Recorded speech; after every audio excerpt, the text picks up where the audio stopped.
what about let's make rockets? And I was like, yeah, let's do that. And so with a bit of experience that I had, a couple of years back, we started to make bigger and more cooler rockets. And with aluminium housings that we got from our machine shop, from the workshop, and we got them hot enough that they actually melted through the aluminium. I was like, let's change to a different vessel. And then after I left that job, I come back down to Christchurch, and I still had that passion, that thrive, that drive for making rockets. Before we get into the episode, I just want to say a big thanks to my mate Andrew here at Airwolf Forest Motor Company for supporting the episode and the podcast. We specialise in high-performance British, American and European cars. As a listener and a supporter of David Mel's podcast, I'd invite any listeners to get in touch, have a look at our website, www.efmc.co.nz. Come and see what we've got out here and we'll take care of you. Hello and welcome to the 10 Million in 10 Years podcast. I'm David, your host, and I've got David Bourke with me this morning. Welcome along, David. Hello, David. First podcast, guest appearance. Welcome. Yeah. Thank you so much. You're very welcome. I was just looking at the form that we completed, or you completed before coming on this, and I cannot wait to get into this episode. But before we do, why don't you just start us off by giving a quick introduction on who you are, what you do, a couple of minutes, that sort of thing. Alrighty. So I'm David, and I started an electronics repair company. It was actually originally repairing business-to-business electronics for iPhone repairers. And it sounds so weird, starting with iPhones. And it's like, how's this possible? Anyway, so I like business to business because dealing with consumers is just too hard to deal with. This is later on in life when I actually started repairing electronics commercially. And then one time, one person came in with another piece of equipment, like a dash cluster, and it opened my eyes of there's more stuff out there in the world to repair, and repairing stuff is cool. Like I used to design electronics, which is kind of boring because you design once and then that's it. You're stuck with that project day. And then repairing stuff, you make people happy. It's not throwing stuff away. And then oddly, I used to repair a lot of stuff when I was a kid. That's how I got my toys. So I didn't get given stuff bought from the stores. I had to fix what I played with. That might sound really mean from like back in the kid sort of personality wise, but it molded me into this person of repairing stuff, and it's just gotten evolutionally bigger and bigger and bigger. So from repairing a connector on a phone, screen that the repairer botched up accidentally. It's not no one's fault. It's just they broke it. We had to fix it before the customer knows about it and make it happen. To repairing a LCD and a dash cluster for a car, and then it's moved all the way into big CNC machines. It's really cool. Love that. That's so cool, especially in this day and age that we're living in, with a lot of consumables that seemingly throw away, right? Yeah. I mean, what, you're about to throw away your dishwasher? I was about to call someone else, but you just came in with the knowledge that I needed. Yeah. And within 5 seconds, it was back up and running. Yeah. It's just like methodical, right? You just look at the whole picture, no power getting to it. Well, you're running it through a device that can potentially trip. Oh, yeah, it's trips. Yeah. Got power to it. I guess you don't know what you don't know. Like I tried the plug, I tried the circuit at the wall, but then I had no idea that the multi-box had a circuit thing on it. Yeah. But that's every repair though. Like, I know this is stepping well into, industrial repairs, but there was this big industrial guillotine, like it was a massive guillotine, like taller than I won't say this building, but it was huge. And it was out of tolerance, like a couple of millimeters. And the guy was like, we have to internally calculate the measurement inside of our head to cut, say 100 millimeters will be 98.5. Real pain in the ass value that the operator has to do. And I go there and no idea how to fix this thing. No friggin' idea. And I go there and my job that I said to my customers I go to, I'm there to watch how you operate it and I'll figure it out. And there's this button called calibrate. And I'm like, well, what does that button do? Who knows?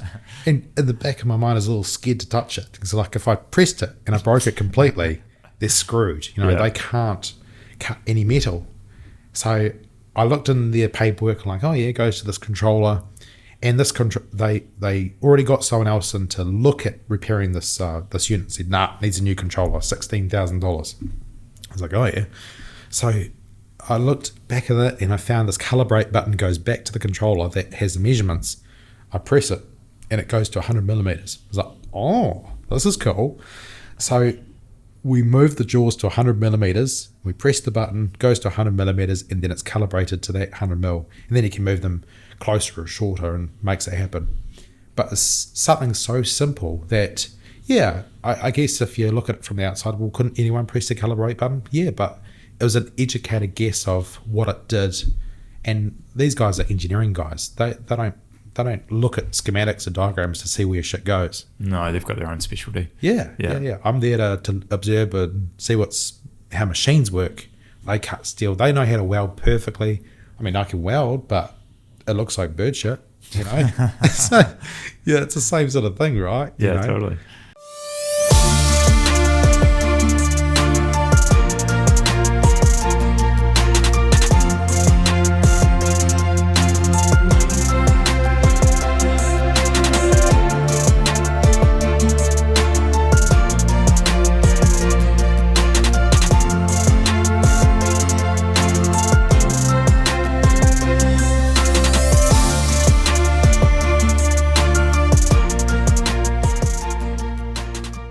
Yeah. A lot of curiosity in your job then. Yeah, it's all curiosity. What does this do? How does this work? Totally. Why is it broken? Why has the smoke escaped? Actually, the curiosity is like, say for instance, a fuse blows. Why is the fuse blowing in the first place? Don't just put another fuse in it. Why did it blow? It's like, oh, there's a short. And it's like, if you put another fuse in it, you're going to blow it again. Yeah. Yeah, I'm sure that metaphor could carry on to life in a lot of areas, right? Root cause versus the actual symptom. Yeah. Quite different things, aren't they? Yeah, it is. Yeah, but to get to the bottom of it, that's really what it's all about. Yeah, follow it. Curiosity. Yeah. That's where curiosity comes in, eh? I love it. Yeah. We've always had some good yarns at the gym, and that was one of the reasons for getting this podcast together. Yeah. Is I find that you're an interesting dude. You're not necessarily in a mainstream business. I find that quite interesting. Yeah. It's odd. It's weird. Like, we do weird shit. Yeah. Like, weird repairs. It's not just one thing. No. Yeah. And so since starting Get Electronic, you've now recently branched out into a different line of work. I guess not necessarily different, but you've just created a separate brand. Yeah, separating the two products, if you like. If you can call it a product or a service or something. Yeah. No confusion for the customer. So at the moment, if we say Get Electronic, what does that mean? No one knows what it means. But if you say Get Electronic to a mechanic or an auto sparky, they'll generally associate that name to us. And that's with 8 years of us doing the magic for automotive. But if you go to an industrial customer, they won't know who we are. What is Get Electronic? Who knows? Who cares? Just move on to the next place that might be able to fix their equipment. Mm-hmm. So that's why they come about where it needs to be separated, and then working with the marketing company as well to come up with the idea, brand, and it's a huge learning curve, man. Like I swore black and blue for a long time not to even get a receptionist, back in the day. And when I got a receptionist, everything changed. I don't have to worry about packaging or anything like that. And I thought I had to do it all myself, but I've learnt, get someone that's an expert. Well, even if they're not an expert, they'll figure it out. Yeah. And then they'll learn. Yeah. And then they'll figure out how to be the expert of that. Totally. Yeah. So separating it to a industrial electronic is the next best move, I think. Yeah. Yeah, and so working in both sectors, right? Both the automotive sector with Get, and then branching out and creating that separate identity. I love it. Yeah. So good. But it's so separate. It's awesome. Like, we're new website, new phone number, new email address, new brand, new logo, new everything. And it's going to be completely different. And I think that's more exciting. If someone calls up on the industrial repair phone number, it's going to be like more urgency or whatever. And, I don't know how it's going to play out, but it's going to be cool. But you're doing it. Yeah. Yeah. Just throw it at it. Make it. How long have you been thinking about doing this for? Oh, probably about a year and a half, actually. Yeah. It's been in the back of my mind. It's like it goes into progressive stages, right? So at first repairing phones for business to business, phone repairers. And that the bottom of that dropped out when, the next, iPhone 6 come out back in the day, where it was a lot smaller and a lot more complex and a lot more faults that were happening, a lot more time being spent reverse engineering how that system works. And then someone comes along with a dash cluster out of an Audi, which is way easier to work on. And, so progression from automotive to industrial, that's really cool. So we're going to run with industrial and make it happen. Love it. Yeah. 3 magic words, make it happen. Yeah, I learned that from you. Actually, I thought I learned it from you. Do we come up? How it worked? Who's taking credit here? I don't. Doesn't I'm matter. Give you the credit because it's. I don't know. It's just make it happen. Yeah. But I'll give it everything I can give it. Give it the best shot. But I mean, there's a need for it. And I mean, a year and a half ago, I really only saw, my eyes just opened, and people out there need their equipment fixed, and I feel I was late to the game. I know that sounds really weird, me being late to the game of repairing industrial electronics, but it's true. I was head stuck in the sand. This is what I fix. I do it really well. Just keep going. Yes. But how stupid was I? Well, okay, maybe stupid's not the right word, but naive. Naive, yeah. Yeah? Yeah. And it's like, we can repair people's industrial stuff. We will make more money as a company. We make our customers more money because they don't have downtime, and everyone's happy. And that's really what I'm aiming for, is people to be happy. Love that. Yeah. Was there a pivotal moment? Was there one particular repair that came into the shop that made you think a little differently? Or I think there was, actually. Yep. Actually, I remember that time. So one of my so he does crane work. He does industrial, repairs of like heavy machinery of cranes and mobile stuff. He's essentially an auto sparky, but does industrial stuff. And he says, "Oh, when are you going to be mobile?" I was like, "Well, neither. I got a shop. I got a shop, man. Yeah. Got a lease here, and all my equipment and parts are here. Like, we have so much equipment. It's not funny." And he's like, "But you need to be mobile." I was like, "What do you mean?" I was like, "Well, I've got a mate that's got a CNC machine that's failed, and he needs you to come out and fix it." I was like, "I'm up for that, but I don't have anything. I've just got my own car. I can't throw tools and stuff in the back of it, because I need a whole lot more." And so then the penny dropped. I got to be mobile. So I outfitted this was the time to think of the vehicle, what it is. So I went for an EV, went for an LDV electric van. And it might not have been the good choice at thinking about it now, but hey, EV, it's an electronic company. Let's go with that. Checks out. Yeah. I was like, come on, we're an electronics company with an EV. Everything just stacks up.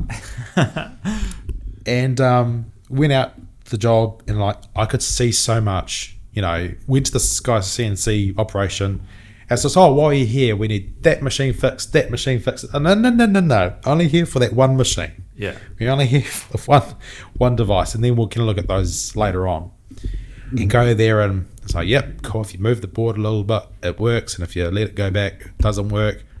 And it was on one of the VFD drives, the caps. So it's a variable frequency drive. Yeah. For a spindle, and it's a 1994 vintage machine, massive machine, and the electrolyte from the caps had leaked onto the PCB board, and it had corroded some of the track work. And so that was the fault. But the customer wouldn't know what's going on. All these cards, all these boards, is like, how are they going to know?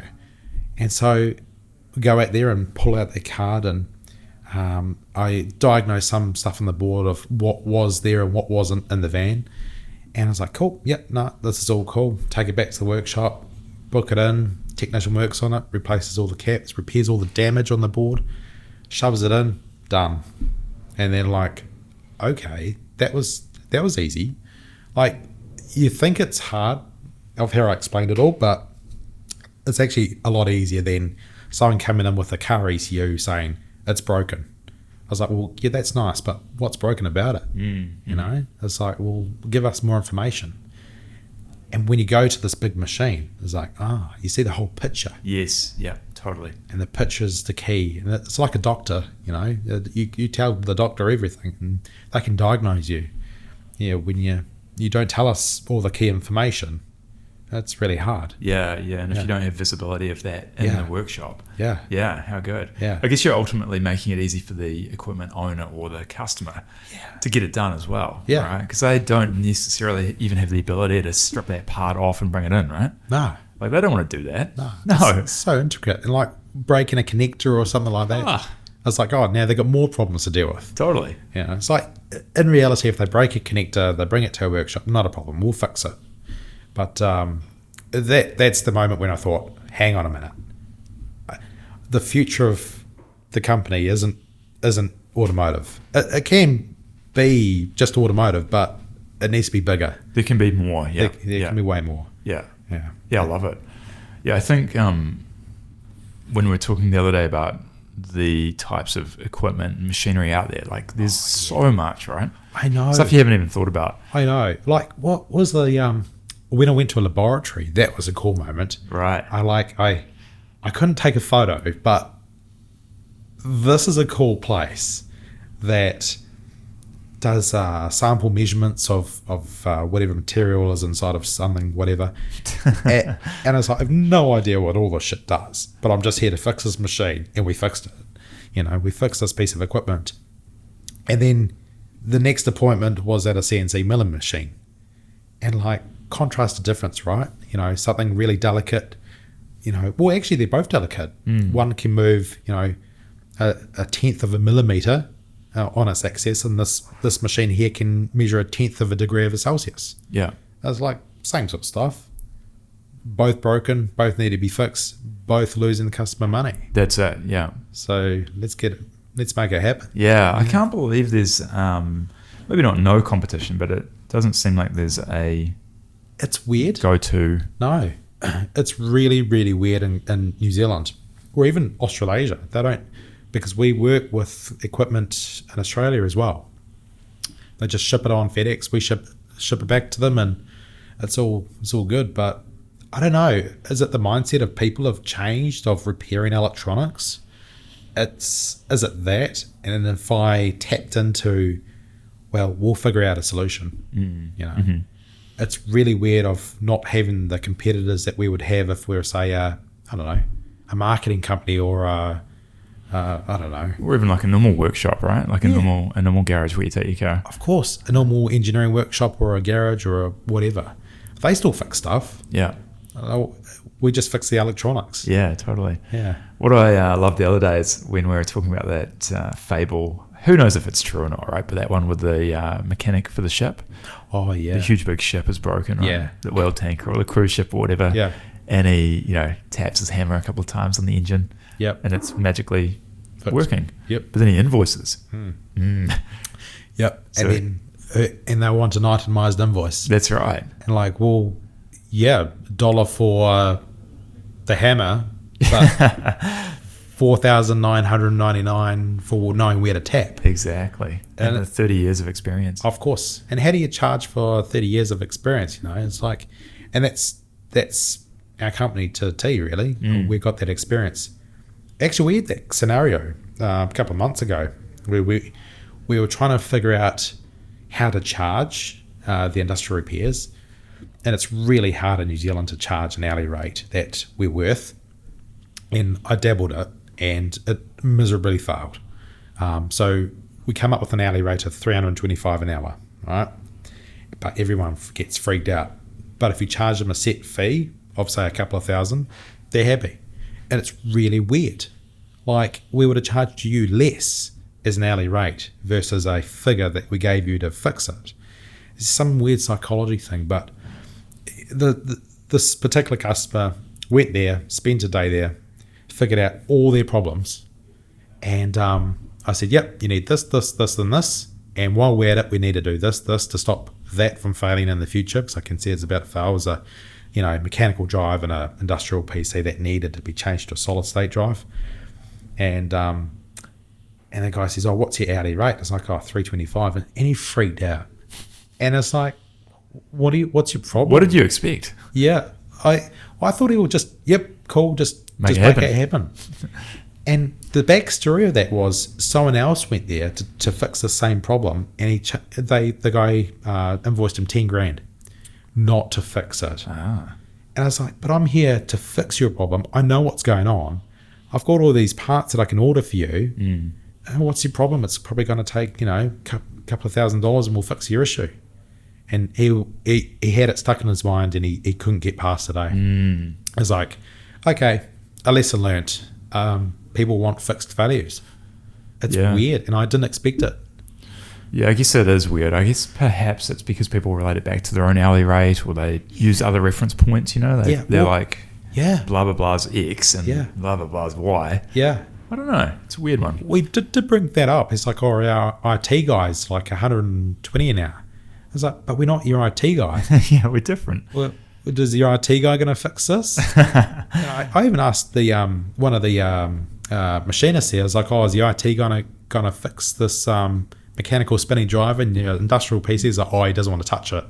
I was like, oh, okay, I guess I'll invoice that as well.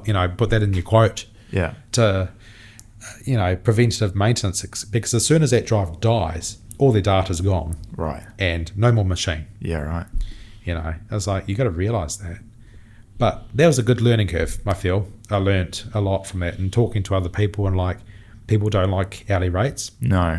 And if we charged $100 an hour, we wouldn't make any money. Like, we have so much equipment, so many overheads. We've got like 5 technicians and X-ray equipment and licensing that goes along with all the equipment that we've got. And I'd like to think it's a process that's maybe getting out of it's a dated process. It's a hugely dated process. Yeah, it just needs to go. It does need to go, doesn't it? Yeah. I'm trying to think of a good example where it is an appropriate way to charge. I don't think there is any. Maybe a landscaper. Oh no, not even that. $10,000 will make it beautiful. Done. I guess like we book these meeting rooms for an hourly rate. Like that sort of makes that's appropriate, right? That's all right. Yeah, that sort of makes sense. But it's not anything to do with labour though. No. Yeah. It's an asset being used. Yeah. It's a bit like the invoicing on the 20th of the month, right? It's a hangover. I hate that. It's an old dated way of doing things. Oh yeah, and not everyone sticks to it anyway. It could be like 3 months from that date anyway. So why even bother? Why even bother? Just pay for it. Exactly. That's right. But no, so lesson learned, hourly rates are out the door. Yeah. Just don't need them. Don't want them. 100%. I tried it. It's gone. Gone. Moving on to the rockets. Can we talk about that? Oh, yeah, right. This is pretty cool. Yeah. Yeah. A little side passion. So as a kid, I love rockets. And so how far do you want to go into? Do you want to go from the very start? Yeah. All right. So when so left high school, light chemical engineering, playing with chemical mixes, acquiring chemicals that maybe shouldn't be acquired over the counter, and playing with chemical concoctions and reactants and oxidizers, and I could make solid fuel rockets. And solid fuel, so a solid fuel rocket is you have your fuel and oxidizer mixed into the grain, and that propels. Well, if you have enough gas expulsion, the gas expulsion is the thrust, if you like. And so, funny enough, when I went to Wellington, actually no, so a couple of years after high school, I did a signage business, which is interesting. And me and my partner did that and, got that off the ground. And then he wanted to move to Wellington. So after that, we moved to Wellington, and our signage business flopped. Yeah. I was like, oh shit, that's okay. The geographic and the people just didn't gel with what I had, So got a job doing electronics design. So I liked electronics, and another guy from that same company also had a fascination with chemical. Playing with chemical reactions to make different color flames and adding salts to alcohol to burn and stuff. And like, what about let's make rockets? And I was like, yeah, let's do that. And so with a bit of experience that I had, a couple of years back, we started to make bigger and more cooler rockets. And with aluminium housings that we got from our machine shop, from the workshop, and we got them hot enough that they actually melted through the aluminium. I was like, let's change to a different vessel.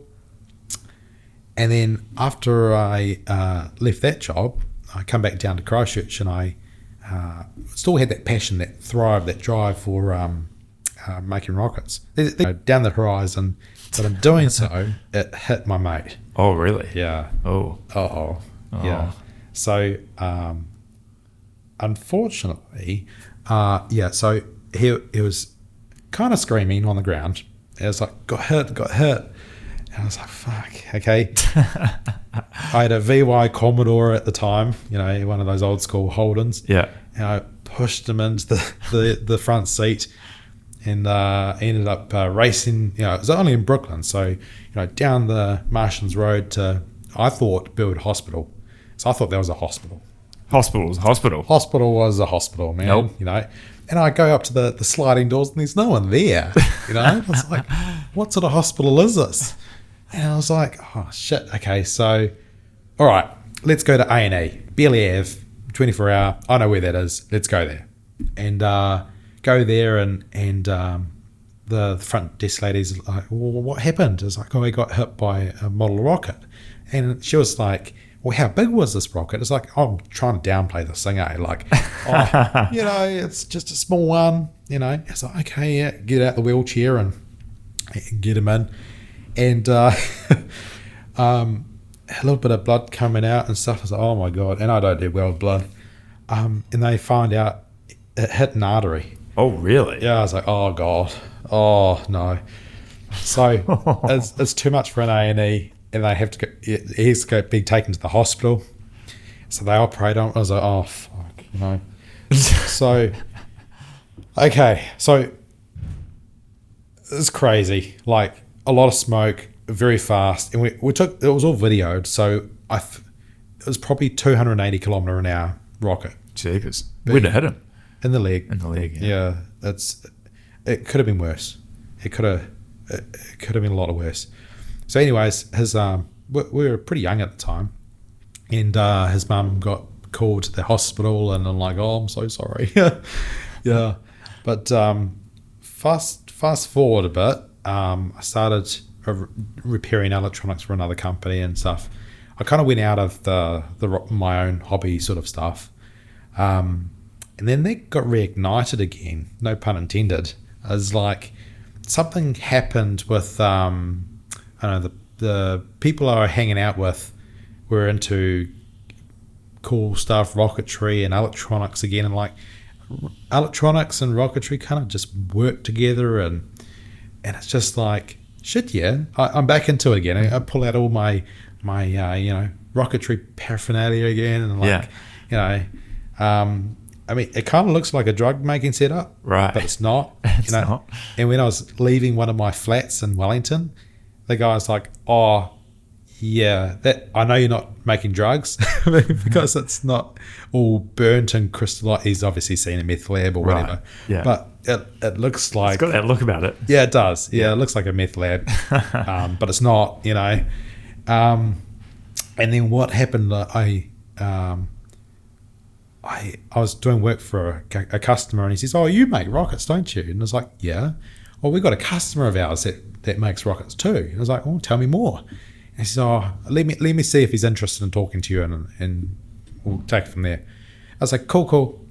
And so one day this camper van just shows up in the workshop of the company, Get Electronic, that I had. Yeah, this was still just automotive electronics, no interest in industrial at the time. And he shows up. Oh, my boss wants to talk to you. I was like, okay, what the who? I never heard anything about this, before. So he makes rockets. Oh, that's cool. Oh, this guy. Yeah. So jump in this camper van, and he just goes around the block. So why are we in this camper van? It's like, I didn't know how long away you were away. Didn't know where you were. I just had an address. It's like, oh, okay. Turns out he was 3 doors down. No way. Yeah, 3 doors down. Crazy. From Get Electronic. And he rented out motorhomes. So that's where the automotive side come in, you see. His motorhomes were serviced by this particular workshop, which used us.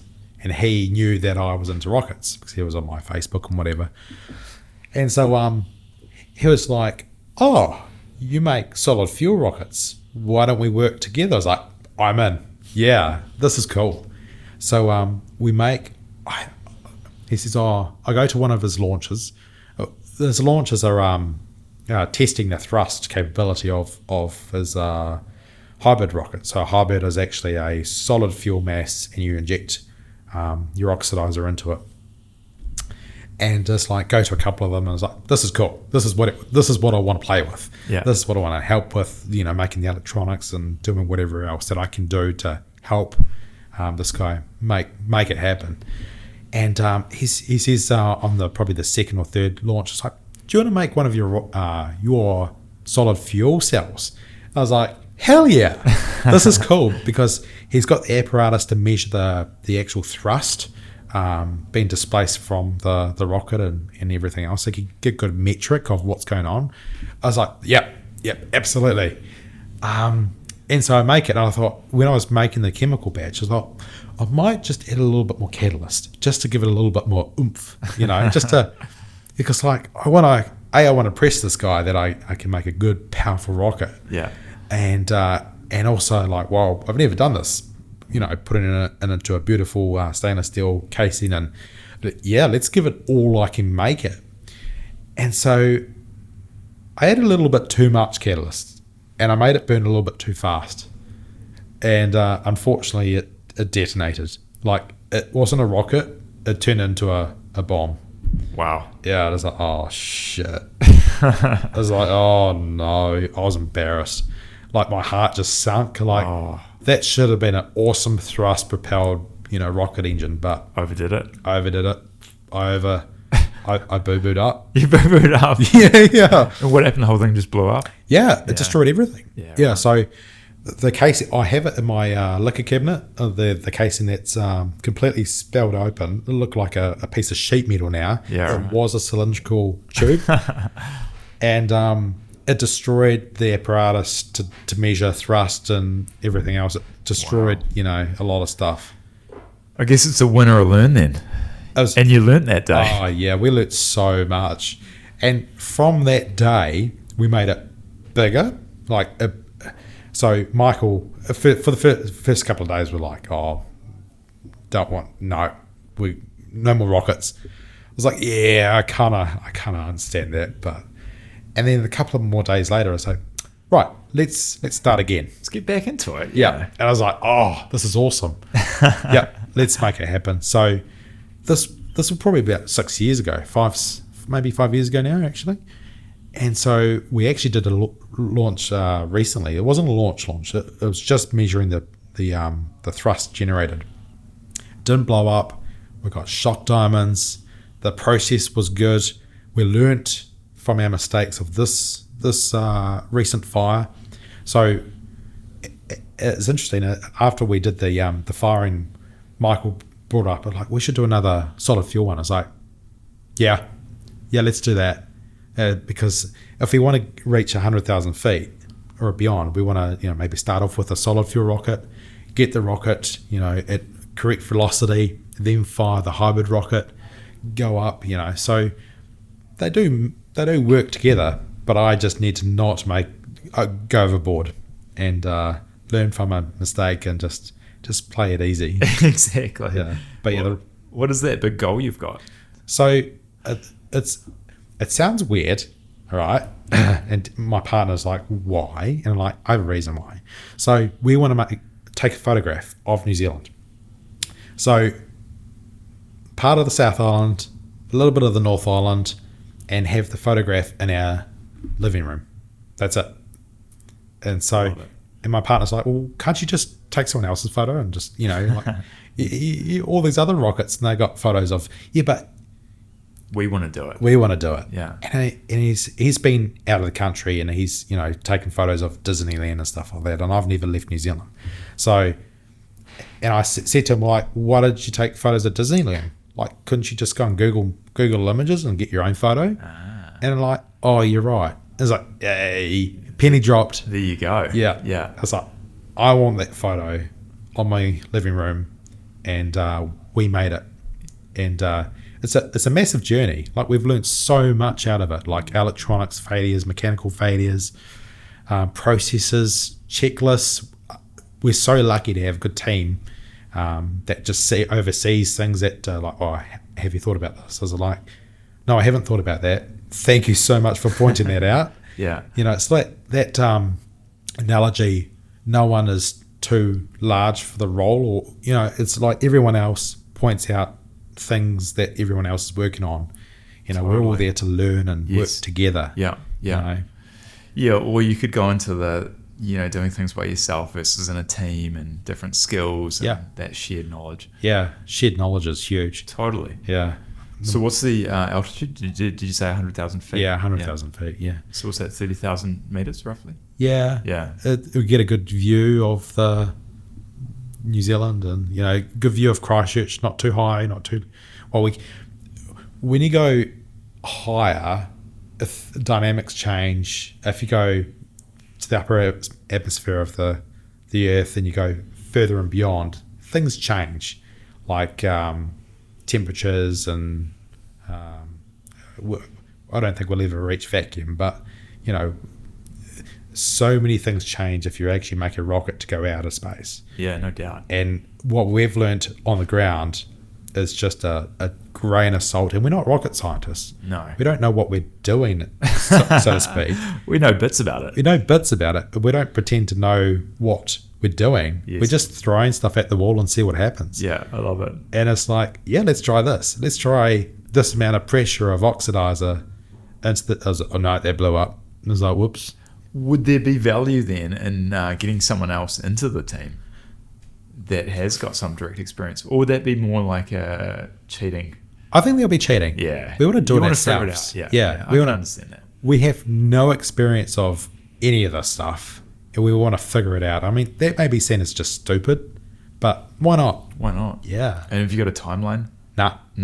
Yeah. It would be nice to have it maybe by the... It's really hard because in New Zealand we obviously got the fire bans and the some restrictions in place, and we have to work through those. So I don't know, within the year or two. Yeah. But there's so many other projects that we're doing as well. It doesn't really matter, but we don't want it to string out too long. No, it's going to be some momentum. Yeah, totally. Yeah, at least every couple of months we launch something. So that's cool. How do you get the footage? Would you recover the device, or would it stream, or both? Yeah, in case we can't recover it, we need to stream it back to us, and with some electronics that I know a guy. You got a guy? Yeah. I know a guy that could make some control circuitry to transmit back that video feed. Yeah, gotcha. And that in itself is learning for us as well, to make those systems for other customers as well. It's all part of one big picture, right? Yeah, I love it. Yeah. How good. I know, right? So you've got rockets, you've got a new separate brand starting. Yeah. You go to IHF. Yeah. How did you hear about that, by the way? IHF, I think... I'm pretty sure I saw the very start of it on social media, like the very start of what it was going to look like. So I was at the Heritage Health Club before IHF, and I've always wanted something a little bit better. than the Heritage. Heritage is amazing. Like, it's underground, got a lap pool, you got spa, sauna, and it's a very different type of clientele, I guess, if you're there. You don't have your normal gym bunnies that are at, those normal gyms that trying to, compete against everyone. I want a luxury gym that I can go to and relax to. Yeah, nice. Yeah, and then IHF did some obviously social media advertising. Like, well, that looks pretty good. Yeah, sign me up. Cool. Yeah, and so I started at the Manchester Street. Oh yeah. Facility there, and about a couple of months later, they released the crossing. Yeah, gotcha. And then moved across, and I love it. It's so much better, and it's light. The Heritage is something else completely different, but it's got its drawbacks of very dark. The people are very old school. Right. I've met some really incredible people at the Heritage, but IHF just goes past. Yeah, it's a good community, isn't it? Oh yeah. People are, I don't know, more open to conversation as well. Yeah, and probably that light thing as well. It's actually human. I feel human at the IHF. Yeah, totally. Yeah, I think having the sauna and the cafe in the premise, I think that helps, right? Yeah, definitely that cafe. Yeah, if you're hungry, it's like and you don't feel bad about going somewhere else because it's unhealthy. Yeah, where this is healthy. It's in the same building. It's in the same building. It's easy and it's so tasty. It's addictive. So good, right? Yeah, I love it. So good. So just looking at the form here, the survey before we recorded this. Yeah. So you've got here about figuring out stuff later in life compared to others that you've met. So is that in reference to maybe some of the people that are in the gym and that you come across? And I mean, I feel the same way. Like it's like people that are starting off when they're 18, 17. I know. It's like, what? You guys are awesome. It's like, is there anything I can do to help you to make you, thrive even faster and harder? Yes. It's like, I'm here for you. Yeah, it's exciting, isn't it? When I was 18, 19, I didn't have any of that, and I just had to figure stuff out. And figuring stuff out is a lot slower. I mean, yeah, it is. Like, just like with the rocketry, like we were doing this start of the hybrid stuff like 5 years ago, and we've only just got our good shock diamonds coming out of the nozzle. What's the shock diamond? It's basically supersonic flow of gases, and it creates these diamonds of they look like diamonds of the gases, right? And it looks really cool as well. And that's what we've been chasing, of the speed of the gases moving past. But I spent 6 years doing that, versus if we knew what we were doing, or we had other people to bounce ideas about. So looking at what I've done, I feel I've moved slow, but it's sped up after meeting likes of like Scott, or even yourself. I've accelerated my movement. Like, oh shit, why didn't I do this earlier? I wasn't around the right people. Yeah, totally. It's really good, right? How you can get influence from someone that may not have any idea, right? Like I think about myself and some of the people that I've come across at the gym and been influenced by in a very like subtle way. Yeah. Even like with the plunge pool, like someone was talking about that the other day, and how they hate it, but they make an effort to do it. I'm like, fuck, I gotta buck up, right? Yeah. I gotta get in there. Yeah. If he's doing it, then what am I waiting for? I know. And so that little like positive throwaway comment that probably had no meaning to them whatsoever, but it had influence to me. Yeah. And I think that, that cliche saying of your net work is your net wealth, something like that. It sounds good. It's cheesy, but it's so true. Yeah. Who you hang out with. Yeah. Well, that's a fact though, isn't it? Like the people who we hang out with. Yeah. Kind of like if you bounce ideas or have different ideas. 100%. That's where I feel kind of guilty of myself though, of not throwing myself in with like-minded people. But I had that's like an excuse. I didn't know where to look maybe, but I do feel bad. I could have started like the industrial repairs a long time ago, but I ignored it. I mean, yeah, human mistakes. Yeah, I guess it's just important to take what's happened in the past, but then also like Spin it. be grateful for the moment and the present, and just take everything and use it to your advantage.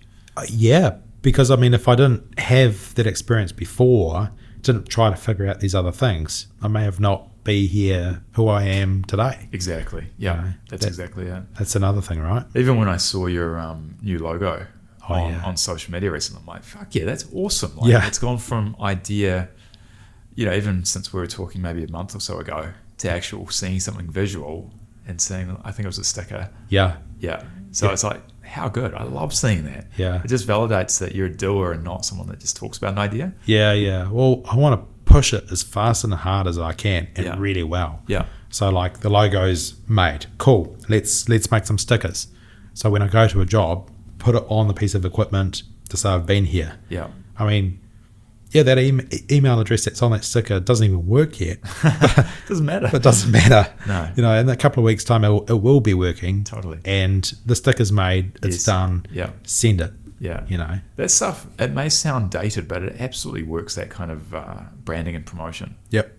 I remember using a carpet cleaner once that was on a fridge magnet. Oh, yeah. And I mean, what a cheap marketing resource, right? But it's there. It's there. Yeah. Exactly. But you open up a piece of equipment that doesn't work. Yes. And it says service by. It's like, well, hang on. Where are you going to go? Yeah. Yeah. And if it says industrial electronic on it, hey, they're obviously there to do industrial electronics. Totally. So yeah, I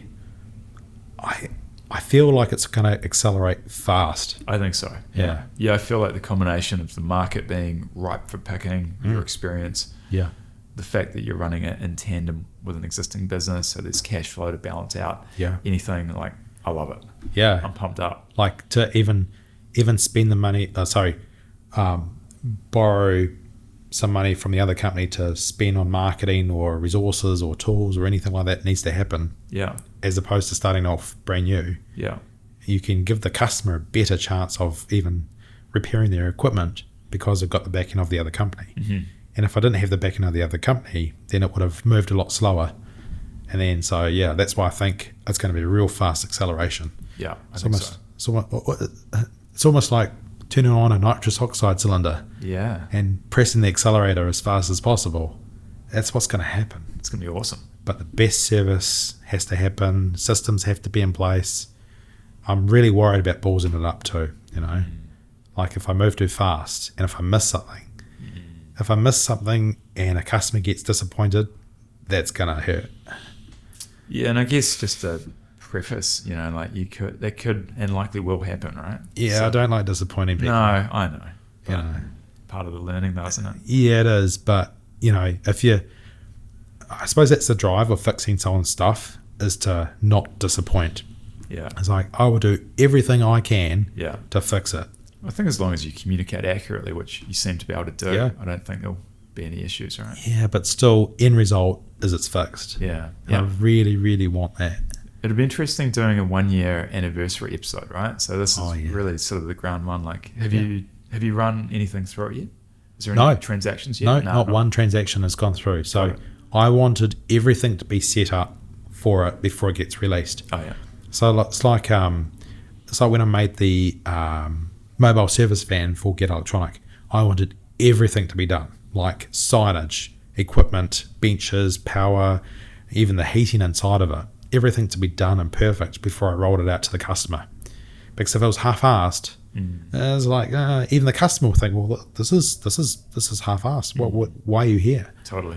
And that's why I want to do it full on. So as soon as I got the logo, stickers made for our service buy was immediately done within a couple of hours. Yeah. And it's like, I couldn't get the contrast right, figured that out, made it happen, done.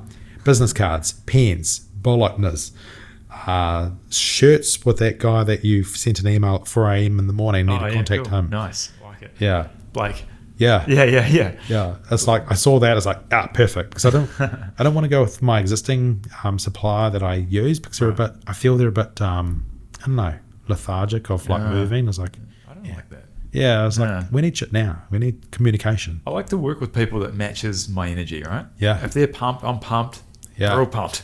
I know, right? You know, whereas if Make it someone, happen. as you say, is a bit slow, a bit lethargic, a bit cruisy, like there's a time and a place for that, but Not now. I don't know, not now. Yeah, yeah. Maybe later. It's like, come on, I need this stuff now, you know? Yeah, totally. Yeah. So I think last time we ordered these shirts for the company, Get Electronic, they're like, oh, how long would it be? It's like, oh, maybe a month or so. I was like, A month. yeah. I was like, what do you mean? Like, Yeah. And a couple of weeks later, they turned up. But Right. it's like unclear. I need direction. Yes. If I'm planning for a move, like a chess move, I need to have all my information.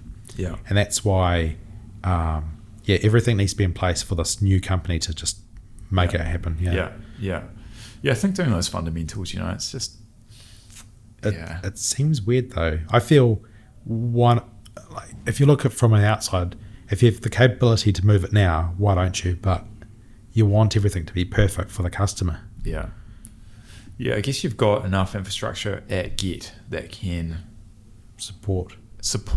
you know, free up your time, Yeah. carry on business as usual over there while simultaneously Yeah. running, growing, operating this thing. So, I'm so lucky to have the support at the workshop. Like, it took me a very long time to get an office administrator or a receptionist. I thought black and blue never to get one. But as soon as I got one, whoa, everything changed. I was like, wow, I can actually do all these meaningless, well, they're not meaningless tasks, but tasks that I don't need to do. yeah. They're very important tasks, but I don't need to answer the phone for the customer. No, that's right. And it actually kind of got brought to my attention I shouldn't answer the customer's call because I'm a little bit blunt and to the point. Yeah. And that isn't necessarily what customers want to hear. Not I was always, like, no. I was like, oh, whoops. And I got a couple of complaints. Right.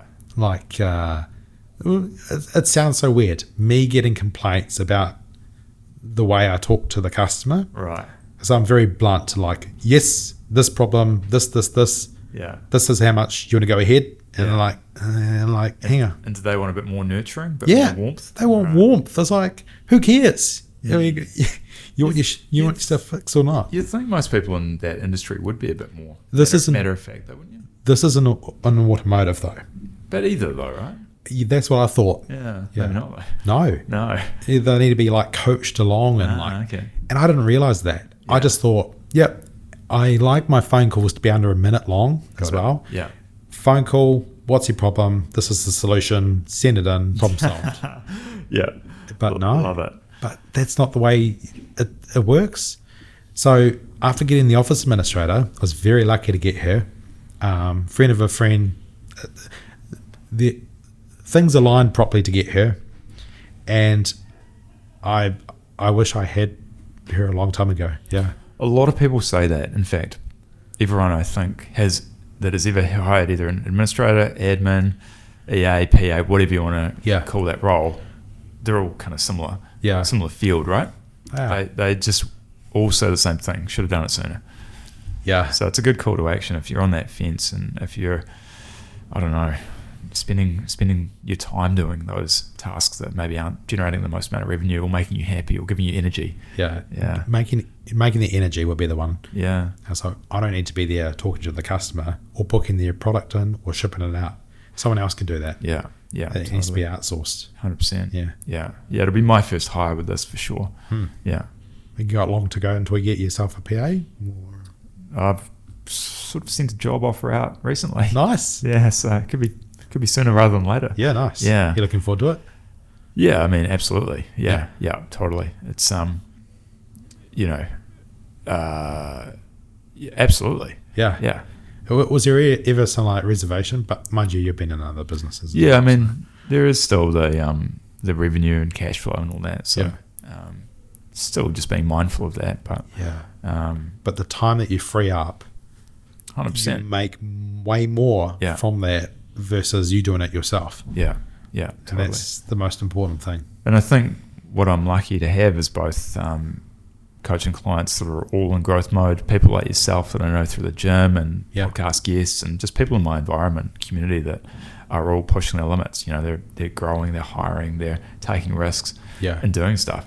Yeah. And so I think it's normalized it quite a lot. Gotcha. Yeah. I think taking the risk is the huge one. You know, if you don't take a risk, how are you supposed to grow? That's it.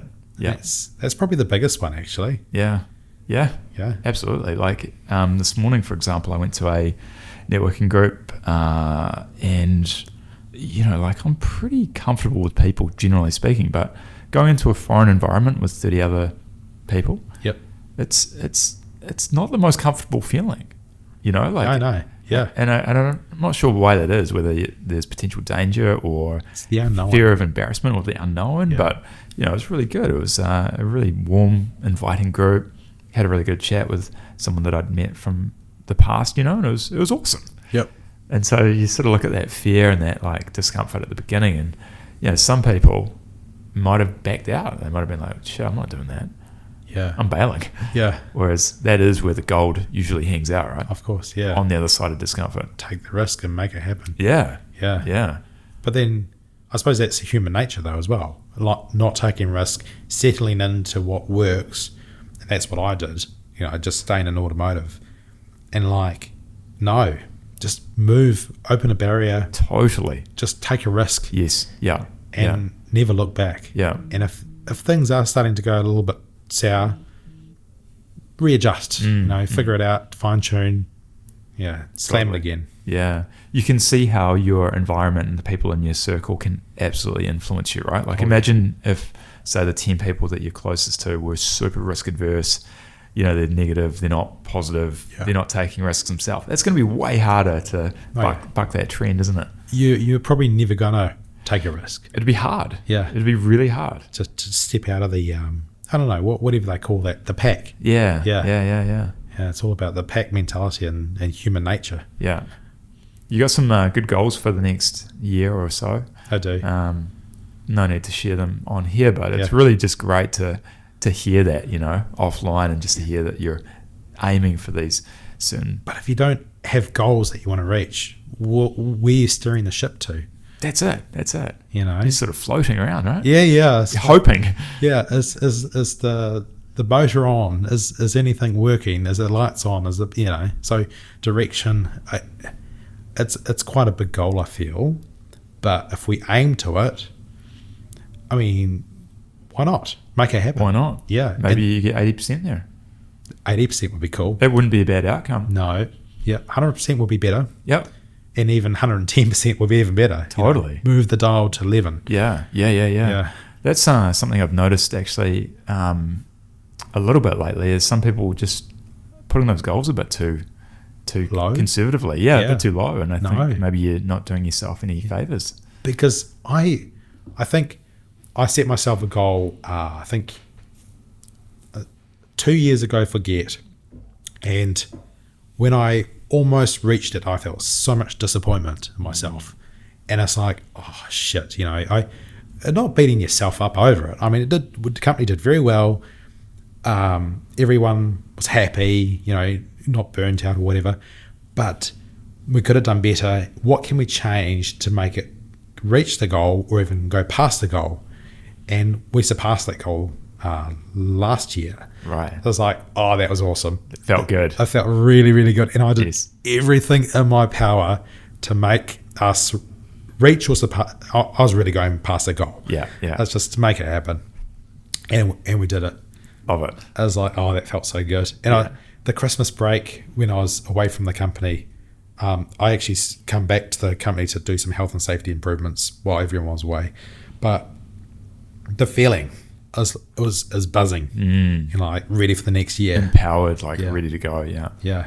Love that. And then ideas on how to make next year's goal achievable. Yeah. Yeah. Steer the ship in a much more fashionable way and move the, what do you call it, the thrust. Put the power down. Yeah, put the power down. Yeah. I like that. Yeah. What do you think if we're sitting here in a year's time? What's your prediction? 1 point, do we say overall value for each company? Yeah. All right. Then we can look back on it. All right. So I want Get to do 1.5 million, and I want Industrial to at least do 1 million. It's super clear. And that will be my happy spot. Love it. Yeah. So good. And we're tracking well for Get to be on that task. We had some staffing issues a couple of months ago. The track was not going very well, but we're on it now. Got a new staff member that's on the same alliance, Nice. On the ship. Yep. On the boat. On the boat, yeah. Not the work is there for the industrial. It just needs to be pushed hard and fast. Yeah. And people need to know the service is there. But with 6 months to go for the rest of the year, industrial side might not spin up enough momentum. Mm-hmm. But we'll see how it goes. When are you hoping to have that first transaction run through it?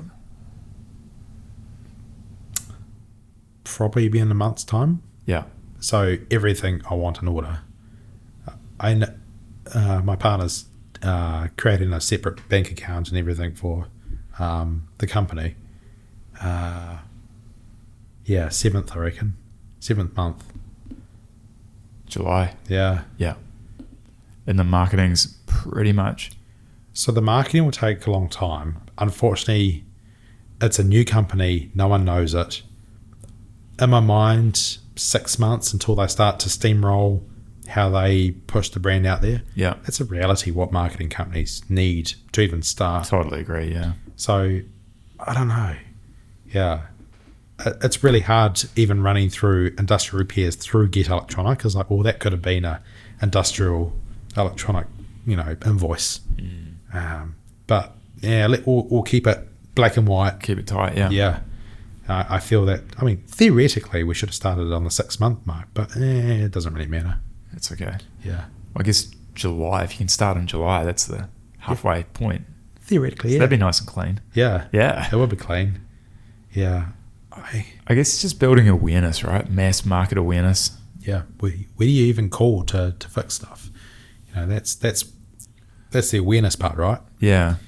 Yeah. I think it's like any marketing challenge, you just got to be omnipresent within the certain customer base that you're aiming to work with, right? Yeah. So the stickers are great, like Stickers. I guess probably SEO would be highly relevant. Yep. You know, if you're searching anything related to that. I'm thinking SEO events, any sort of commercial events that I need to be at. Like trade shows. Yep. Right? Yeah. 100%, yeah. That's a great idea. I think even, working in with other companies that work with industrial companies is a go. That's smart. Door knocking, cold calls. I know it sounds really mundane and, slow, but any sort of traction I can get, the better. I guess there's certain geographical areas as well, right? Like there's industrial areas that have manufacturing, they've got workshops, they've got warehousing. Yeah. It's just getting to the right person, I suppose, isn't it? It is. Yeah. And I found that quite hard. When I do like a cold calling to an engineering shop, getting past that, office administrator. Yeah. The person I love so much in my business to stop those calls going to me. Yeah. It's like, well, Totally. why is this person calling me? Yes. And it gets stopped at the office administrator, which is the same thing that I experienced trying to cold call. Exactly. It's like, well, they need the service. That's They it. really do need it. Yeah, I guess if you can get to the point very quickly. Well, that's what I've learned. Yeah. I say, hi, I'm Dave from, Get Electronic back in the day. Yeah. This is the sales call. So I say it's a sales call. Who do I need to talk to that's in charge of the manufacturing, repairs or whatever, the maintenance? And I usually get to the right people that way. Nice. Yeah. Real quick, tell them what's going on straight away. Yeah. Tell them it's a sales call. Yeah. Nice. Love it. As opposed to, I'm thinking if I'm on the other end of the call. Oh, well, you know what it's like. I right? do. You know how annoying it can be. What are you trying to sell? Just get to the point real quick, right? Yeah. And if they told me what they're selling, I'll probably buy it. Yeah, if totally. I thought I needed it. 100%. But if they piss around, Yeah. go away. Yeah. This guy called me the other day and he's trying to sell meeting room management software, which is what we use in here. Yep. And so I am the right person to talk to. I'm qualified. Yep. But I'm like, man, the system we've got is really good. Like, I just don't know how you could possibly improve. Yeah. And then this is when it got weird. This is when he sort of fell apart. He's like, well, we've got this revenue split arrangement and the person that books it pays. So you don't actually pay a subscription. We split the revenue. And I'm like, oh, fuck, that just sounds way too much bandwidth work to process this, right? Like, Yeah. if he had just said, like, look, it's, the same price as what you're paying now, but it's better. But, okay. Yeah. All right. Yeah. Sweet. More. Yeah. But I guess why I use that example is that he just complicated it. He made it hard. It's got to be really easy. It's got to be really easy. That's why I like really easy phone numbers. Yeah. So like the Get Electronic is 0800 000 488. Right. I mean, how could you go wrong with that? Yeah. And like, I don't want a mobile number. I don't want some janky landline number that has lots of zeros and ones and twos. Yeah. Who cares? Yeah. It's that's what I want. It works anywhere, so it's not like 03 or 09 or whatever. Yeah. Yeah. Well, actually, the problem we had was when Australian customers tried to call it, it got too hard. Yes. I was like, far out. So I got an Australian number. Ah, I nice. was like, done. Yeah. And then I ported that through to our number and made it easier for them. Yeah. So I wanted to capture that Australian market too, because Nice. it's, to send, say, a piece of device over there takes 3 days. It's quicker than sending something to Auckland. Yeah, right. So, cool. yeah, let's capture that market as well and make it happen. Yeah. Love that. Yeah. Yeah. Just easy as possible though, because if you make something complicated, why bother? Yeah, if that friction gets too high, it's just so easy to... Yeah. Well, people have a broken device, they're stressed, they've got downtime, they've got Yes. this and all this other stuff going on. Yeah. Got to make it really easy for people. Yeah. Actually, that's come up like our own workshop equipment that we have in our workshop to repair stuff. The user interface has to be really easy to operate. So like our soldering iron, one button to turn it on, one button to set your temperature. That's it. Cool. Yeah. Yeah. You pick it up, turns on. Love it. You put it down, after a couple of minutes, turns off. Yeah. Who cares? That's it. how it should be, because the way I think of this is that if the technician has to think how to operate the piece of equipment, well, hang on, they're using their brain power to operate that when they should be fixing what's down there. Totally. So that's why everything that is a piece of equipment has to be really simple to use. Mm-hmm. Yeah, not Totally complicated. agree. Yeah. 100%. And you'll think, well, hang on, they should be smart enough to how to operate it. It's like, no, that's not the point. Wrong mindset, right? Yeah. Yeah. Totally agree. It has to be really simple. Yeah. We were using this inventory management system in an old job, and it was one of those systems that, although it may be technically capable, if it's a nightmare, it's a nightmare. You know what's going to use it. 100%. Yeah. Yeah. And so like we'd get consultants in and they'd be like, no, it's a really good system. Like, you just got to do blah, blah, blah. And I'm like, No. nah. Yeah. I'm switched off to this. Yeah. Yeah. It's got to be really simple. It's going to be really simple. Yeah. And if it's not, it's probably the wrong system. Oh, yeah. Yeah. That's where software developers can get it really wrong really fast. They don't add too many features into their software, right? Yes. And I think, it's amazing. You can do this, and this. Well, does it do the original job properly? Yes. No. You've got all these features and all this crap in there. Yeah. And that's like our CRM software that we use in our workshop. You know, prints out a ticket receipt for the item, has a job number, type that job number in, comes up with all the information. It actually goes one step further though.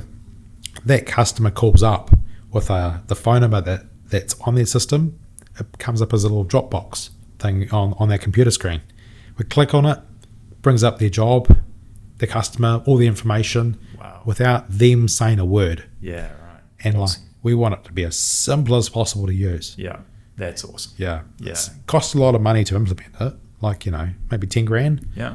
for the IT company to come in and upgrade all our infrastructure because we're on DSL or whatever it was, and they had to use fiber and all this other crap. Mm-hmm. But was it worth it? Paid itself within, the first couple of phone calls we got. Yeah. Like, there's no pissing around of like, what's your ticket number? Like, who cares? The customer doesn't care. No. Like, No. what ticket number? I never got a ticket number. You should be capable of having that information. Yeah. Yeah. It freaks them out sometimes, though. We know who they are, what job they got. It's like, you're blah, blah, blah, still waiting parts. It's still being shipped from overseas.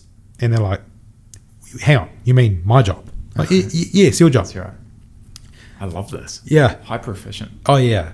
And then that's that thing where I don't like a phone call being longer than a minute. Mm-hmm. It's like you spend 5 minutes trying to find out who the customer is. Just a waste of time. That's a waste of time, yeah. Work it. I could have been working on something. Is that system specific to like repair? Like Yeah, it's called Repair Shopper. So wow. It's pretty niche, right? Yeah, it is. Like, it's I think 1,500 US a year, I think. Oh, yeah. So it's not cheap, Not crazy though. but you've got to be all in it to get the utilization out of it. Yeah. So we've got these screens in the workshop, 32-inch TVs. There's a Raspberry Pi on the back of them, and that shows in like blocks. It's like a fast food restaurant. Nice. It shows what jobs are waiting parts or who's been there the longest, and gives us really good stats on what's in there in the workshop. Yeah, I love it. Yeah. Does it sync with Xero? Yes. Yeah, Yep. nice. Syncs with Xero and our phone 3CX software as well. So all the data goes in and out of all those systems and all gets logged. So if a customer calls up, a little date and timestamp and phone message gets saved to their ticket. Wow. Yeah, so we know if they called about the job. Yeah, right. So like, oh, we phoned you, blah blah blah, about this. It's like, Right. no, you didn't. Right. We don't say that obviously, No, but no. yeah, Interesting. Can you push out notifications as well to? we can. Yeah. It can send out text messages and Yeah, like use things ready Yeah. kind of thing. Yeah. yeah. But we don't generally use that. Yeah, phone them up is a lot easier. Yeah. Yeah. Are you going to have a separate version of that system? Yes. Yep. We want to keep it separated as possible. Yeah. Maybe in the future when we, I feel I won't sell off one of one of them, but if I ever do, I really want it to be separated, and it'll be a lot easier to manage both of them as a separate company. Yes. But they had to be very separated. Yeah. Its own Xero, account, its own CRM software, Yeah, nice. its their own phone number, email address, everything's separate. Yeah. Because they do separate things. Yeah. Yeah. Cool. It's like one repairs electronics for cars, one repairs industrial electronics. Yes. One of the staff member says, "How do we define it?" Good question. And he come up with, if it's got wheels and a motor, It's get. It's get. Yeah. Yeah. Nice. And then if it doesn't, well, it's industrial electronic. So easy. Yeah. Yeah. It's really cool. And then he says, "Well, what about a harvester?" I was like, now you're complicating. Now you're just looking for exceptions here. Yeah. It's like, well, we could give them the option of whether they want to go with industrial, electronic, or get. It sounds more industrial to me. I feel it does too. Yeah. Yeah. Yeah. It's clearly industrial. Yeah. Makes money. What about like a semi truck? I feel that's an industrial as well. Industrial as well. Yeah. Yeah. Yeah. If it's like a Toyota Corolla, Yeah. Get. If it's a domestic vehicle, right? Yeah. Yeah. yeah. Nice. It's but it's so exciting to have separated and separate customers. It's like there's no Get Electronic has its own type of customers, like not penny pinching, but Price sensitivity. Yeah. huge price sensitivity. So Yeah. if we work on a module and it doesn't work, they don't want to pay for the technician's time to work on that module. Right. It's really weird. Yeah. Yeah. But industrial does. Whereas with industrial, they're just wanting it fixed ASAP. Yeah. Yeah. No Yep. downtime. No downtime. Easy. Yeah. Yep. Cool. Yes. I feel like that'll probably suit your personality quite Yeah. well. Yeah. Yeah. Just make it happen. Yeah. Yeah. No crap involved. Just get the job done. Yeah. But then finding staff in that business to have the same sort of mindset. No fluffy and no fluff. Don't want fluff. No fluff. Yeah. When do you think you'll hire again? Well, I have an interview for the industrial side this Friday. Ah, Yeah. nice. So yeah. one that works on ships and boats. Oh, yeah. Down south. Yeah, cool. Yeah. So that's sort of industrial sort of stuff. Like close enough. Yeah. Yeah. I was like, yeah, why not? How good. Yeah. So hopefully that works out well. If that person doesn't work out well, I've got other plans to bring in Yeah. more other people to interview. Yeah. But quicker the better. I don't want to be working in this van, doing industrial repairs myself. I want to be growing the business. Yeah. Yeah, exactly. You're going to use the admin to work between the two to begin with? Funny enough, no, I'll get my partner to do all the booking in of jobs, shipping out, potentially dealing with the accounts of that side, Sweet. to keep it very separated. Yeah, nice. I don't want any crossing. Nice, yeah. I know that sounds weird, but No, it makes sense. Yeah. Yeah. No, that's great. Because it's like an identity, whether Yes. the office administrator of Get would be confused. I know she wouldn't be confused, but it's a mindset. I want clean, crisp Yeah. No, I hear mindsets. that. It's like switching anything, isn't it? It's Yeah. like taking off one hat to put another. It takes time, right? Yeah, I don't want that. Nah. There could be some error, Yeah. I don't want and minimize the errors as well. Totally. Yeah. Exciting. I know. Wow. Yeah, it's a crazy journey, and I can't wait to thrive and grow. Hopefully, surpass Get Electronic as well. Oh, that'd be great. I would love that. Well, as I say, I love these podcasts because it is like a time capsule. Like this is as of June 2024. Yeah, When we come back around a year later, yeah. there's- Imagine if it's past Get. I'll be excited. it could happen. Yeah, Yeah. theoretically it should. I feel, and I'm no expert, but I feel like the market size could be larger. Yeah, Yeah. I feel so too, because if someone's car breaks down, they have a choice of buying another one. I mean, and that car goes to the scrapyard. It's terribly unenvironmentally friendly, obviously, but in reality, if you've driven a car that's 4 or 5 years that you've been driving it, like, oh, I want an upgrade, it breaks down, well, then you sell it to your scrap person, and That's it. gets crushed, and you buy a new car, and Yeah. or a second-hand one or whatever. Yeah. It's it's a weird sort of evolution. Yeah. It's not great, is it? Throwaway. It's really throwaway. Yeah, and we've saved a lot of cars from going into the scrapyard. I hate to think how many cars we've saved, but it will be thousands and thousands of cars. Yeah. Yeah. Even the dishwasher you just saved. Yeah. Well. Who would have thought? Yeah. Yeah. Well, it's something so simple though. Maybe go back for that second one. Was it Round second 2. Second dishwasher. dishwasher? The block drain one. Oh no, I'm good. It's like that one looked quite rank inside of that one. It was like, looked great, did it? It looks. Oh, I opened the drawer. I was like, oh, it's still full of water. I'll just close that. Yeah. Yeah. I didn't see that. I didn't see that. No, Yeah. That's not there. Yeah, I saw the pump and the impeller sitting there. I was like, oh, No, I'll just close that. That's not electronic. Yeah, no. It's water. I need a plumber for that one. Yeah. Yeah. But no, that's good. Yeah. Very good. All right. Oh, thanks, Dave. You're welcome. Any final words, thoughts, motivational quotes, jokes? Joke? I don't really have jokes. The funny thing is, my partner comes up with jokes, and I don't laugh, and he says spectrum, and it's my cue to ha ha ha. Yeah. And I was like, I mean, like, electronics people generally are weird, quirky, like unique people that, I don't know, you throw me in a bunch of talkative office environment. It's like, nah, I'm good. I'll just stay in my lane, and like, I know this, and yeah, so I don't really do jokes. No, I don't really either. I like laughing. Yeah, me too. I love people that are funny. Yeah, if someone's funny and like cracking the jokes, oh sweet, I'll pull up a chair and 100%. yeah. But me making the jokes is like, no. I mean, my jokes would be a lot weirder. Like, oh, someone gets zapped, and no. It's like, Not even going to try. no. Everyone's so different, aren't they? Oh, they are. Yeah. Yeah. I pulled up next to this guy at the charger yesterday, Yeah. the car charger, and he's like just geeking out on the car, right? Yeah. And it seems to be that a lot of EV owners are like Yeah. that. Whereas I'm sort of not really into it, right? Yeah. Like I just a car for you. Yeah, it's just a car, right? Yeah. It's cool. It's Yeah. cool, but yeah. Yeah. Just it was interesting because his energy was like, you could almost feel like he was trying to get me into it, right? Right. Like he's Yeah. talking about all this shit, right? I'm like, yeah. Yeah. I mean, yeah. Yeah. It was actually I remember when the first second-hand Leafs come imported into New Zealand, and that was a weird time.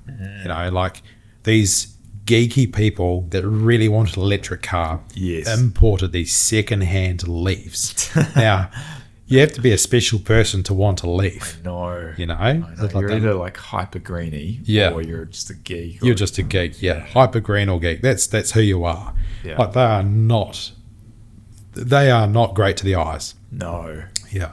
they're not. But the type of people that had those cars, and when they failed, and the types of problems that these auto sparkies were having with these customers. Right. And I remember one time I was at a auto sparky, and this guy had a problem with the leaf, and I happened to be there picking up or dropping off a job, and he says, "Oh, this leaf has just rolled up," and like the guys wanting to know how much kilowatts of electricity I've put into his car because it will mess up his values. Oh my I was like, gosh. what the what? Who cares? Yeah. It was like, so this guy who dropped off this car was so paranoid about the amount of power being put into the car. Yeah. I was like, that's a different type of person, right? Yeah, totally. And Totally. the guy's like, I don't know, just whatever, I don't care, I just want power into it to test. Yeah. Yeah, it's like a different type of people. I guess those people in those conversations can also provide another reference point. Yeah. They can bring awareness to the fact that there's people with vastly different interests and passions out there. And I guess my takeaway from this guy yesterday was like, he's stoked. He's like loving this car. And it's like, that's really cool. Like he's found this thing. Like it's not just a car. It's like a real passion. Yeah. And so, I'll just file that away, right? And the meta knowledge. Yep. That's maybe of some value someday. Because it was like a 5-minute chat or 5-10 minute chat. But when you can just cover quite a bit of ground with someone? Yeah. Of course. Yeah. It's just, and it's over an electric car. Yeah. Has this, and you're thinking in the back of your mind, well, surely you've seen other Teslas in the past before. And was he charging a car himself? Yeah. So he had his own EV. Yeah. And he was geeking out over your car, which is... He's like, what model is it? Like, what software you got? What battery you got? What? Jesus. And I'm like, fuck, man, I don't know. Like, it's like software, down to the software level. It's I don't know, whatever it got shipped like, with. Is this like some crazy names, right? Yeah. Always got crazy names. Yeah. And I'm like, Uh-huh. I don't know. Yeah. It's It's like, do you want to just find out for yourself? That's incredible. People, I guess it's like the early adopters, right? Yeah. Like they are definitely. Oh, yeah. Fanboys. Yeah. Yeah, it's that curve. I don't know if you've seen like that early. What is it like? Yeah, early adopter and the mid adopter, like the bulk, and then like the late adopter or the laggard, the people that are like real skeptical and take forever to adopt something new. Yeah. That's like EVs, right? Yeah. And I'm not ready for an EV, I don't feel. But I mean, theoretically, I've got one, the EV van, and it's really good. Yeah. It's like you put your foot down, it's real quick off the mark. Yeah, real quick. Yeah. And it's like, well, this is cool. It's like beating all the other hi aces or whatever on the road. Totally. And the sound it makes. Yeah. It's kind of cool, right? I love the sound. Yeah, it is cool. People say they love the sound of a petrol engine. Well, I actually kind of like the sound of electric. Yeah, I quite like it too. Yeah. It's just it just sounds cool. And I mean, I bought a leaf motor. Those ugly cars we were just talking about before. Yeah. Yeah. So I bought one of those because I a couple of years ago bought a jet ski. Oh yeah. And unfortunately, the engine failed in it. So I bought a jet ski motor. A jet ski. Shell kind of. Shit. Well, essentially, yeah, because it failed. And I could put a leaf motor on this thing.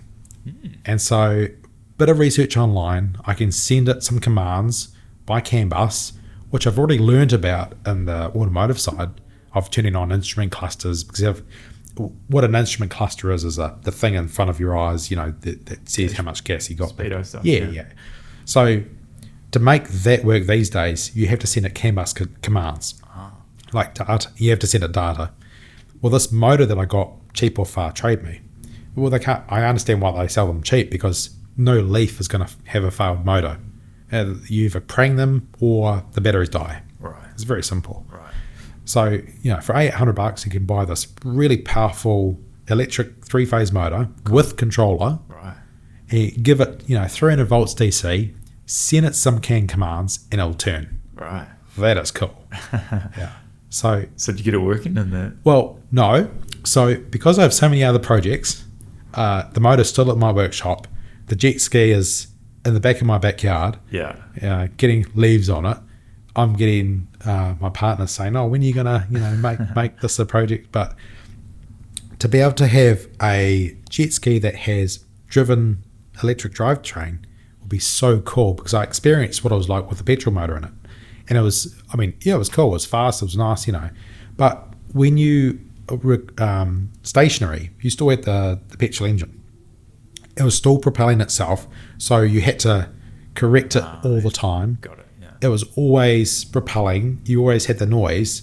With electric, you have no propulsion, complete dead silence. It'll be a different feeling. That's cool. Yeah. Do they sell those? They do make a series of them in, I think, the US. Oh yeah. Really expensive for what they are. Yeah. You're looking at 3 or 4 times the cost of a petrol one Yeah. to have it electric. To justify that. And I'm like, And I didn't use it that much when I had it running. Gotcha. So I was like, but if I could make it myself. That's cool. That's that same thing of having the picture on the living room wall, right? Same goal. Yeah. Yeah. I made this electric-driven jet ski. Yeah, yeah. And I guess like a lot of goals, it's not so much about the outcome, destination. It's about that process of learning process. and getting there. Yeah. Or even the battery management. I brought all these BMS boards. It's been quite a long project to get 300 volts DC. That's not going to, it's kind of dangerous working with such high voltage of DC potential, yeah? Yeah. So I've got a lot of things to figure out and how to get battery packs. I could get these cheap nickel metal hydride, like those Prius batteries, real cheap. I could get them for free. Yeah. But they're no good, to have the energy density of those batteries are just rubbish versus lithium ion. Right. So I can get a good source of lithium ion for quite cheap, Yeah. but I have to make my own battery management systems for them. Oh, yeah. So that has been a couple of Wednesday projects, to make that happen. And then basically battery packs, controller, some welding, which I confess I don't know how to do earlier on. And so, but I know plenty of engineering companies, There you go. so that's like, hey, There's the network again. yeah, totally. It's like, well, I've got this project, Totally. and I reckon that would be cool to have a electrically driven jet ski with a leaf motor. Super cool. Yeah. Yeah. I mean, there's heaps of projects with people putting these motors into cars Right. Yeah. to drive them. So, Yeah. yeah. Bloody good. Wow. Thank you, David. That's all right. Always a good chat. Yeah. Always a thanks good yarn. thanks for having me, though. I think we're going to have a follow-up on the rocket, Yeah. the business, the jet ski. Oh, not the jet ski. That's been sitting for a couple of months. Well, now you've got to target. You've got 12 months to make it happen. I bet my partner's very glad to hear. He'll be stoked to hear that. Yeah. The jet ski, the rocket, and industrial electronic. Yeah. See how that goes. I guess the plug or the call to action, if anyone is in manufacturing, heavy equipment, has any machinery or electronic Yeah. gear, you're the guy. Yeah. If it's got a board in it, we'll fix it. New Zealand or Australia, right? Yeah. Yeah. Absolutely. Love it. Well, thanks for having me. Very Dave. good. You're welcome. Thank you for listening, and we'll see you back in the next one.